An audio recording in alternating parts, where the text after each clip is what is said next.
Son las 7:41. Damos la bienvenida a Fernando Vega, ex asambleísta constituyente. Fernando, muy buenos días. 51 días quedan para las elecciones, para la segunda vuelta electoral. 51 días de campaña y 51 días para reflexionar sobre el voto, según como se lo quiera ver. Quisiéramos conocer las suyas, sus reflexiones, su opinión sobre lo que se viene en esta disputa que reduce ya la gama de selección de candidatos de 8-2 con Luisa González y Daniel Noboa como finalistas. Bienvenido. Muy buenos días, Gustavo. Buenos días a todos los oyentes de Antena 1. ¿Sí se me escucha? Perfectamente, adelante. Bien. Bueno, yo creo que, tenemos como único referente de lo que puede suceder. Tenemos ya la experiencia de las elecciones pasadas en las que Lasso, la coalición o el balotaje se inclinó en favor de Lasso, ¿no? En este momento, bueno, la diferencia sería que entonces hubo un problema de disputas y de dudas electorales sobre el segundo lugar entre Yacu Pérez y el candidato Arauz.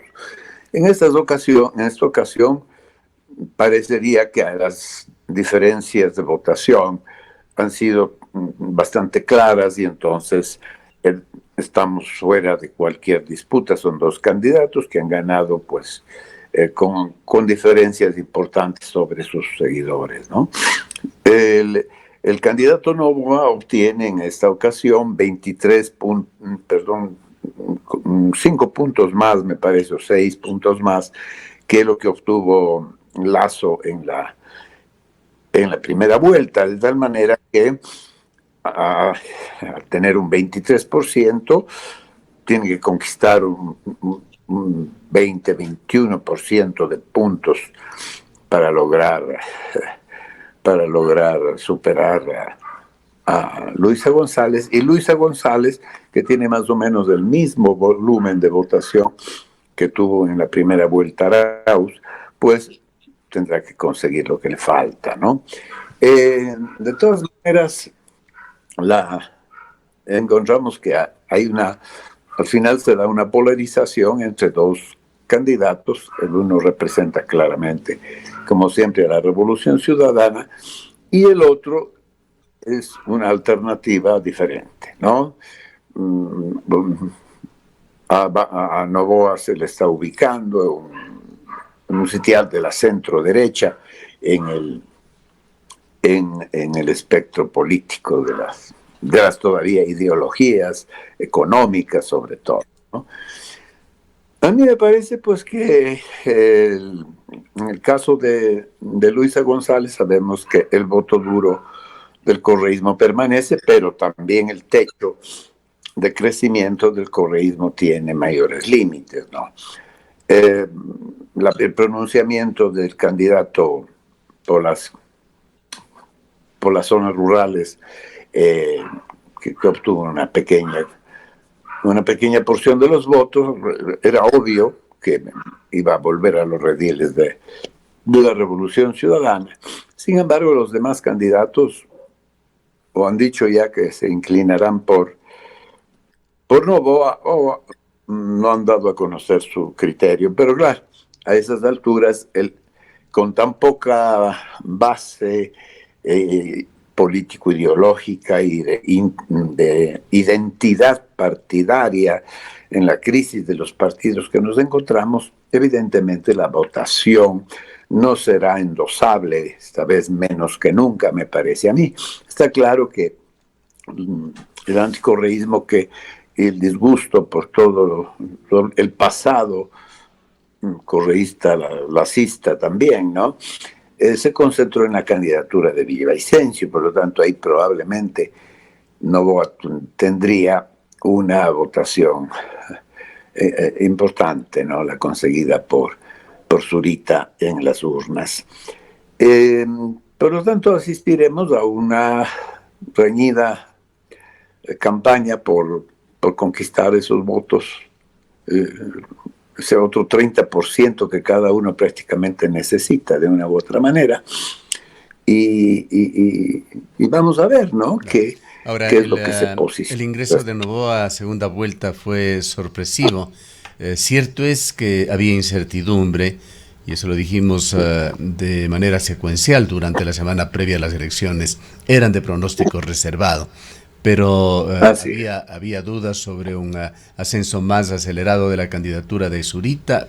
Jan Topic confundía a todo el electorado con encuestas que le daban valores muy altos. No había realmente definiciones, pero Novoa pasó un tanto mimetizado de cualquier manera para dar esta sorpresa el día de las elecciones. Ahora, lo que hemos escuchado los principales analistas, politólogos que destacan de Novoa es que justamente no atacó a nadie, no asumió en consecuencia una posición polarizada, correísmo, anticorreísmo, que ha venido marcando las últimas elecciones en el país, y que esto de alguna manera le favoreció con el voto joven, con el voto de los ecuatorianos y votantes menores a los 40 años, tomando esto como un mensaje de una necesidad de cambio en cuanto al estilo político de enfrentamiento que se ha vivido en los últimos años.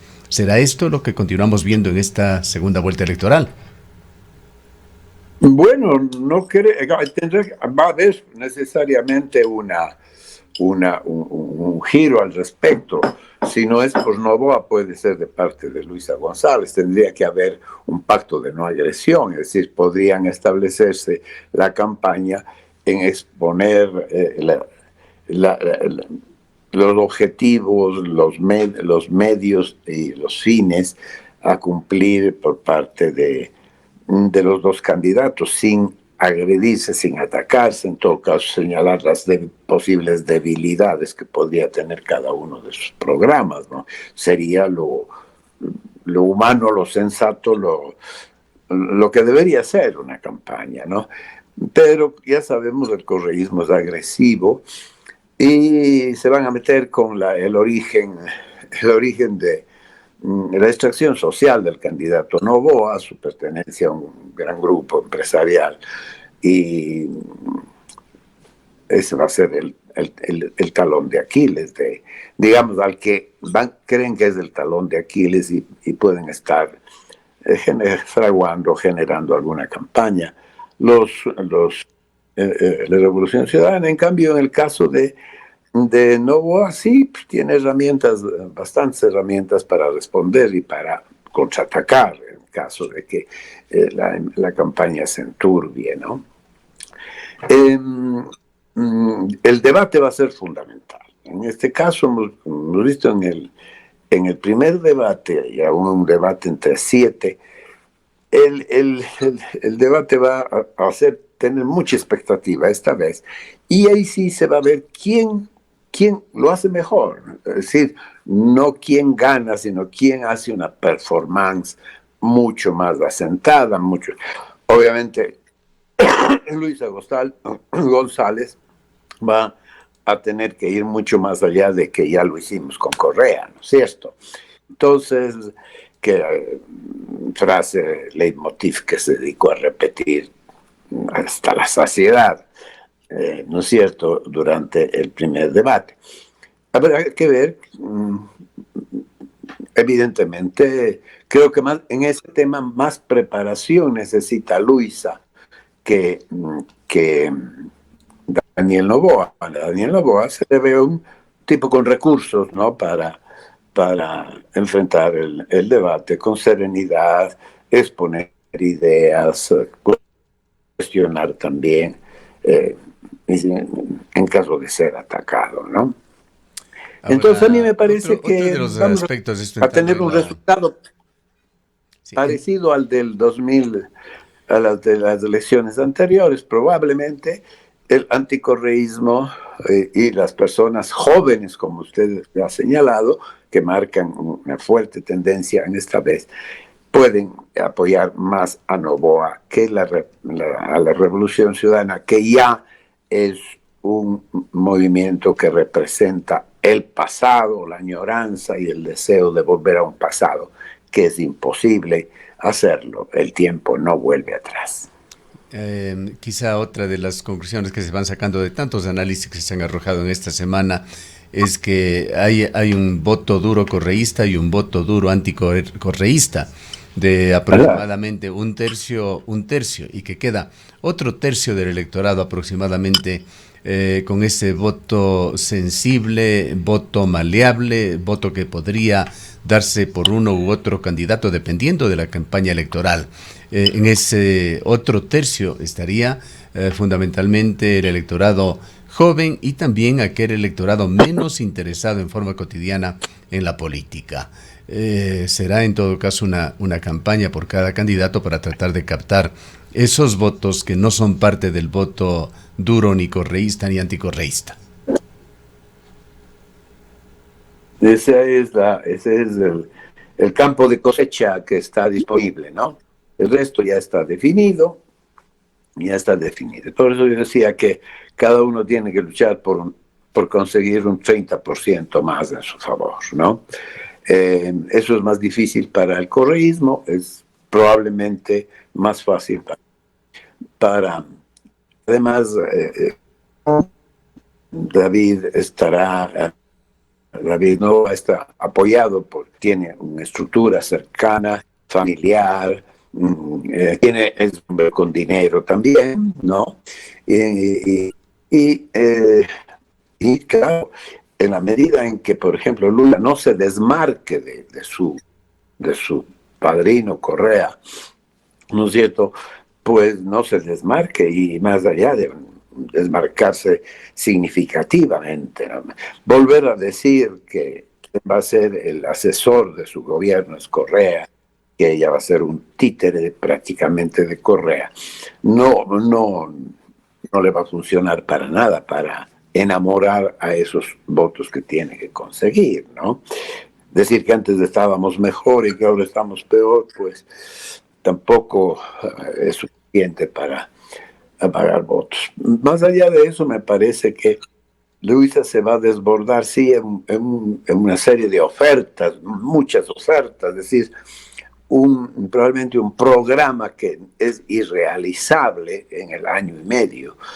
Creo que ahí es importante que los candidatos puedan estructurar una campaña creíble sobre la realidad, no ya ofertas en el aire como si fueran a vivir eternamente en el poder, sino teniendo en cuenta la precariedad y la caducidad del periodo de transición de año y poco más, ¿no?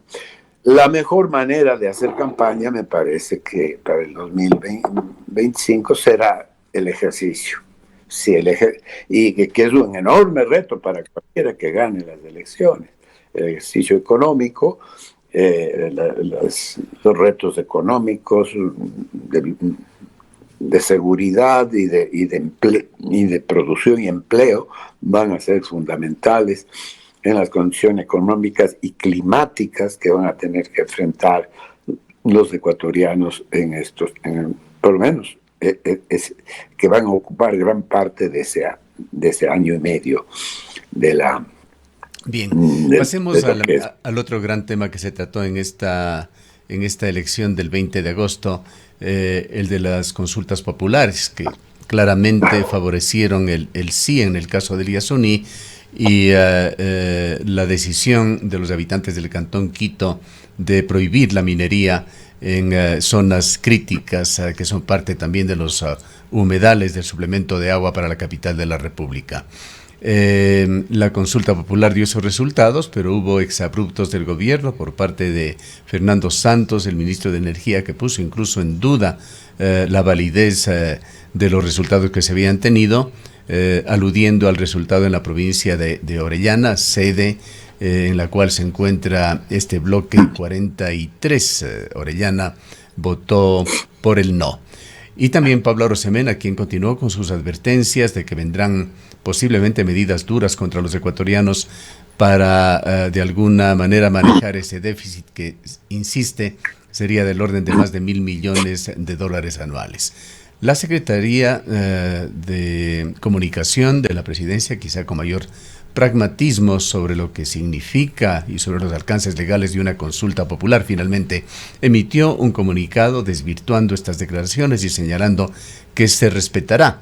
En todo caso, lo importante de esta consulta es que el mensaje de los ecuatorianos está dado.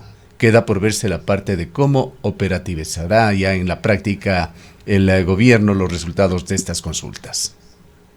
Sí, Gustavo, a mí me parece que las consultas sobre el extractivismo en general, ¿no? En el Ecuador, habiendo ganado de manera muy contundente a nivel del país y con muy estrecho margen perdido en este par de provincias, muestra que las nuevas generaciones del país están bien, no cada día aceptaremos menos un modelo extractivista y además un modelo extractivista fracasado en el Ecuador porque no nos ha sacado realmente de la pobreza. Sí, yo creo que el mayor impacto del petróleo lo tuvo durante sus inicios, en la época de la dictadura, es cuando realmente se extendieron las redes viales, se electrificó el país, etcétera, ¿no? Pero más allá de eso, más ha servido para financiar un gobierno central ineficiente, ¿no es cierto? Y para propiciar la fuga de dinero a través de la corrupción, ¿no? Es un modelo económico basado en una bendición que se convierte en maldición, ¿no? La maldición del petróleo. Alguien escribió, me parece que fue acuñada esa frase por Alberto Acosta, ¿no? Eso de que estamos sentados en sacos de oro tampoco es verdad, ¿no? A diferencia de Humboldt, a quien se le atribuye esa frase, Wolf dice que quienes se equivocan, que la riqueza del Ecuador está en los minerales, se equivoca, porque los minerales han tardado en acumularse ahí millones de años, ¿no? Y incluso la explotación aluvial, por eso había oro, aparentemente un oro acumulado en el Azuay, por ejemplo, ¿no? Pero que en realidad las minas eran pobres. Efectivamente, para el lavadero de ríos ya se hizo y ya se terminó con eso, ya no existe. Y ahora el oro está enterrado en lugares profundos donde se requiere tecnología de punta, es decir, procesar millones de toneladas con muy poca mano de obra. Por lo tanto, eso de que va a crear mano de obra es falso. Y en cada mineralización, dependiendo de su composición, como es la de la Azuay, en la que tenemos arsénico, pues puede ser y debe ser inviable esa extracción. Entonces me parece a mí que frente a la ganancia tan rotunda del no al extractivismo y sí a buscar, es decir, el sí es una ganancia que señala un otro camino, ¿no es cierto?, hacia la búsqueda que sí hay. Es decir, ¿cuál es el camino por el cual vamos a mantener un desarrollo sustentable en el país y ya dejando de ser nuestra economía exportadora, esclava del extractivismo, ¿no? Entonces, ahí está todo el mundo, todo el espacio, la riqueza geográfica, climática, étnica, cultural, botánica, etcétera, de nuestro país, paisajística, para que el desarrollo de las localidades vaya por esos otros senderos, ¿no?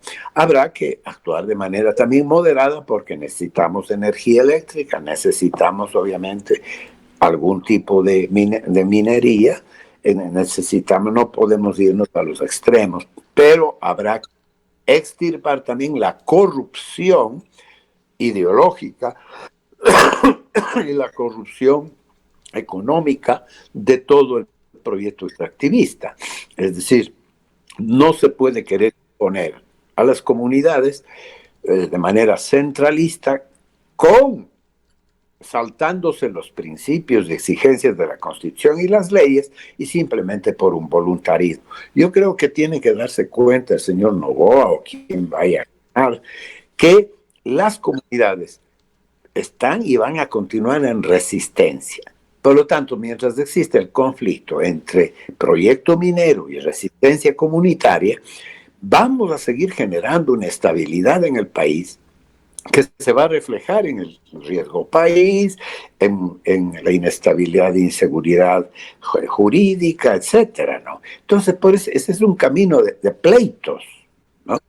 Obviemos el camino de pleitos. Sigamos en ese caso de la táctica de Noboa. Quienes ha ganado en este es el que no se mete en los caminos conflictivos del pleito, ¿no? Entonces, no nos metamos en caminos conflictivos del pleito. Sí habrá que tener a punto todo el tema de las consultas previas, consultas ambientales. Por ejemplo, no necesitan hacer consulta ambiental en Cuenca, ya lo hizo la comunidad y ganó. No puede haber una consulta ambiental de nuevo en Girón porque ya se decidió. Es decir, no es cuestión de ahora decir, no, es que hay que restringir a las comunidades exclusivamente cercanas que rodean el centro minero. Casi siempre son pequeñas comunidades de donde la minera logra comprar entre un 40 y un 50% de las conciencias de esos moradores, que reciben beneficios temporales en cada época de explotación, etcétera, y que también serán beneficiados por algunas pequeñas cosas durante la explotación, ¿no? Y luego se irá a la minera, dejando los pasivos, y esas comunidades quedarán peor que antes. Entonces, me parece a mí que tenemos que buscar otra alternativa.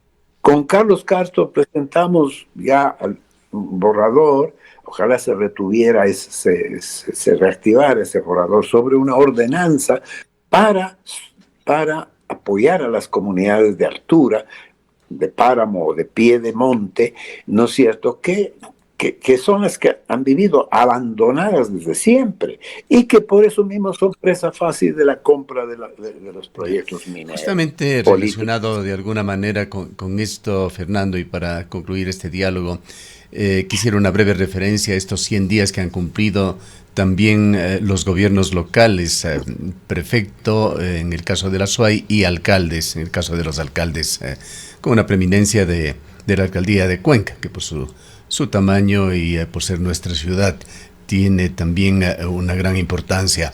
Quisiéramos su opinión de lo que ha pasado en estos 100 días. Hemos visto a nuestros representantes públicos empeñados en los temas viales, que han sido realmente un tema urgente, aún irresuelto, pero en lo que se ha trabajado algo, temas relacionados con la campaña electoral, de los radares, de los mercados, temas coyunturales como fideicomiso de la empresa eléctrica regional Centro-Sur, temas de crecimiento armónico de la ciudad, de patrimonio arquitectónico con los problemas del barranco, etcétera, y el tema de la seguridad, que es otro eje transversal. Pero se va quedando allí un importante proyecto que por lo menos no hemos escuchado aún asumir, y esperamos que lo hagan pronto, las principales autoridades, prefecto y alcalde de la ciudad de Cuenca fundamentalmente, que es el proyecto Yanuncay. Con esto de por medio, su breve evaluación de estos 100 días. Sí. Bueno, yo creo que evidentemente de Cuenca en eso ha ido tomando un camino del cual yo me siento partícipe, ¿no? Es decir, señalar varias cosas. Primero, necesitamos realmente recuperar la dignidad política y representativa de los azuayos, ¿no? No podemos seguir siendo títeres, comodines, en fin, besamanos del poder central o del partido que está político que está en el gobierno, ¿no? Para recibir algunas dádivas que nunca llegan. Creo que ahí es positivo que hoy nuestras autoridades estén empeñadas y ojalá sigamos trabajando en el tema de una verdadera mancomunación de lo territorial ciudadano, ¿no? Para intentar recuperar la presencia del Estado local con dignidad, con proyección hacia el futuro, ¿no? Y ahí vemos, hay un buen clima, un mejor clima, en donde a veces prefecto y alcalde ni siquiera se sentaron una vez a conversar, ¿no? ahora tenemos que volver a una... es más importante el territorio, es más importante el desplazamiento, por eso son gobiernos locales, es más importante los Algo temas digno locales, de las destacar es locales frente...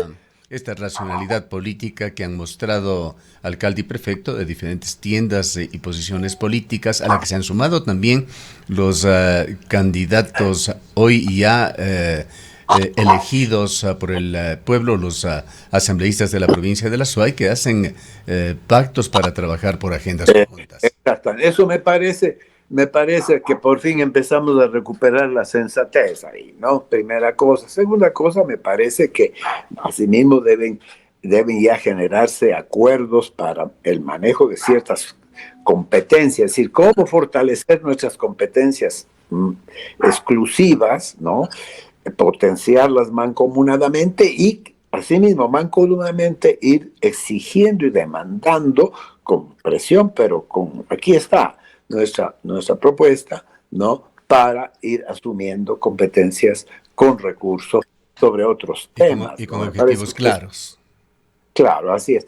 Entre esos objetivos, evidentemente, habrá que impedir el inicio de la explotación minera en la concesión del cristal, que ya acaba de firmar el gobierno en territorio de Girón y San Fernando, cuando ya precede una consulta negativa a la minería en el propio Cantón Girón, ¿no?